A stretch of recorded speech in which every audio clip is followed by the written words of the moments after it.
certain goal or a certain end. And lots of times that end is to get elected.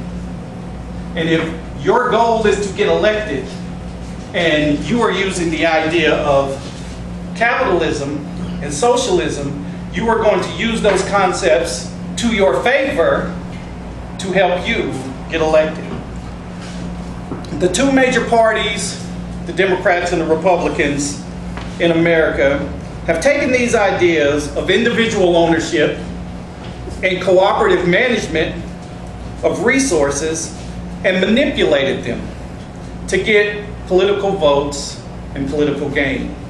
Each party caters to a specific group so that they can obtain that. We have the idea that Republicans tend to prefer catering to the wealthy and the high-end class voters, therefore demonizing the Democratic Party, who tend to prefer to cater to the middle class, lower. And again, we get back to those ideas of facts and fictions. Those ideas are the ideas you hear on television every day. That the Republicans, they just cater to the rich, and the Republicans, they're all about the rich folks, and the Democrats are about the poor folks, and the Democrats are about the middle class. That is the biggest fiction in America. Why? Because if you look at the facts, the largest percentage of Republican voters in America is in the South. The South has voted Republican straight across since 1964. The Southern United States is the poorest region of America.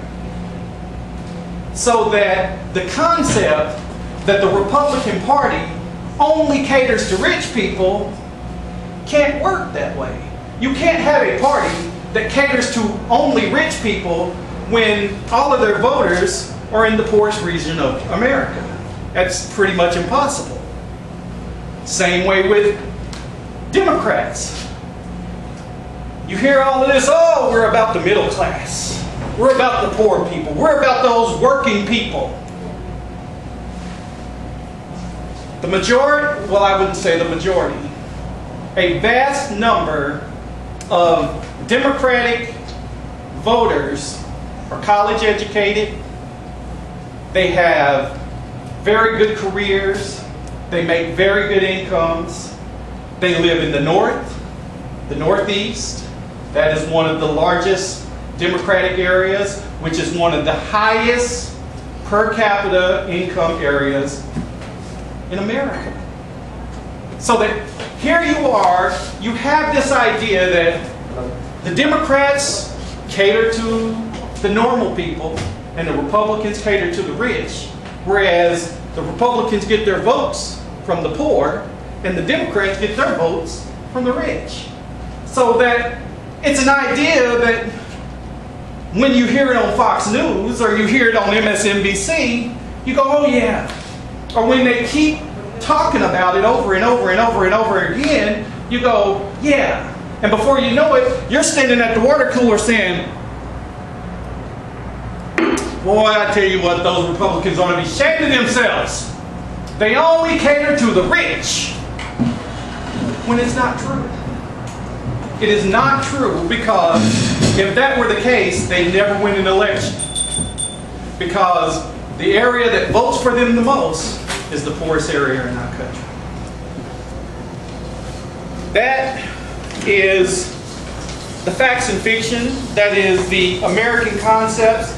And that is the theoretical aspects of socialism and capitalism.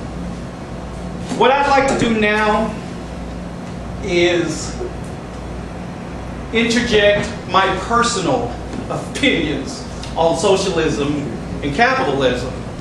And I am a Democrat, I am a liberal, I am a progressive. And I have very, very strong opinions on socialism, in capitalism. But to be fair to this lecture, there are others who have other views. So I have invited to speak on the other half of this idea my friend Anthony Colvin, who has been my nemesis on the Bleeping Truth for many years. And I asked him to come up. Could you give him a hand?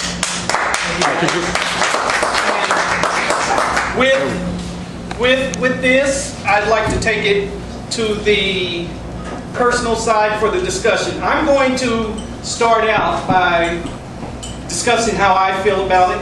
I'm going to let Anthony say what he feels. And then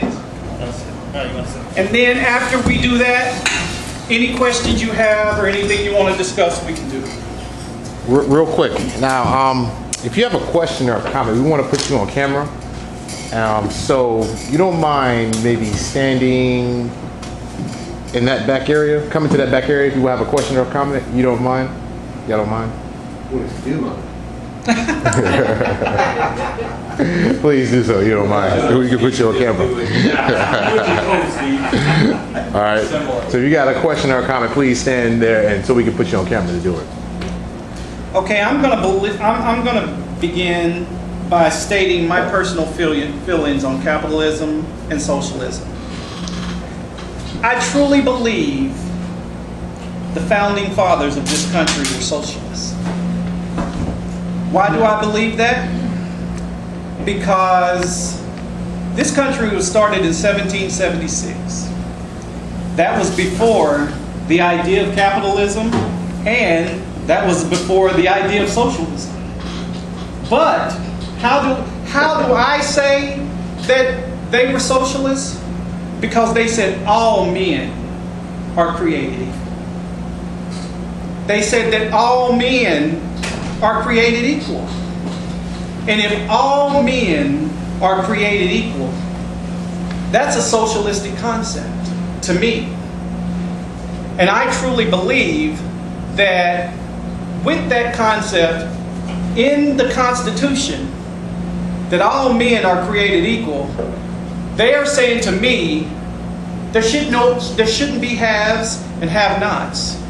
We are all created equal. That was the whole purpose of the Tea Party at the beginning, when the tea was thrown off of the ship in 1775, was the fact that England was taxing Americans to death.